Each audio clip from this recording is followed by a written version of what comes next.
I saw the soldier suddenly step on a landmine, but he didn't notice at all. Then he turned around and the mine exploded. I immediately wanted to rush over and help him, but I didn't expect that I also stepped on a landmine. I froze right there, not daring to move an inch. The dangerous feeling under my foot made my whole body shake uncontrollably. I had no idea what to do, but soon a piercing scream snapped me out of my panic. Only then did I realize my comrade's leg had been blown off. The situation was extremely critical. I took a deep breath and forced myself to calm down. I guided my panicked comrade to take out painkillers and inject himself, but just stopping the pain wasn't enough. Because my comrade was injured way too badly, I had to get over there and stop the bleeding in time, otherwise he would bleed to death very soon. So to save my comrade, I prepared to lift my left foot. I was planning to risk jumping over to bandage his wound. You're gonna be fine, man. I'll be right there.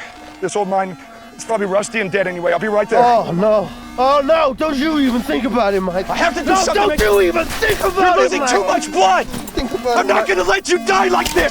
But my comrade didn't want me to become disabled like him, so he decisively pulled out his pistol. He screamed in despair, but my survival instinct stopped me from taking any action. I could only cry right there on the spot. Although my comrade died, those who are alive must keep going. After staying strong for so long, I finally calmed down. I decided to fulfill my comrade's dying wish and find a way to survive. But stepping on a landmine in the desert, staying alive is easier said than done. So I raised both arms to keep balance. I moved my right leg backward. I carefully lowered my body and half knelt on the ground. Then I took out a knife and inserted the blade into the sand. I wanted to pry the landmine out, but the mine was buried too deep. The blade got stuck halfway. I sighed helplessly and had to think of another way. Then I untied my shoelaces and tied them to the knife. Then I took off my gun strap to make the rope longer. Then I carefully stood up. I tried to reach the radio that was several meters away, but just as I was pulling hard, my body suddenly lost balance. Luckily, I reacted fast and pressed myself down to the ground. Otherwise, once my left foot slipped, it would blow me to pieces. At that moment, I didn't even dare to breathe loudly. I carefully maintained my balance. After a while, I slowly rolled up the rope and dragged over the backpack. The radio was right in front of me.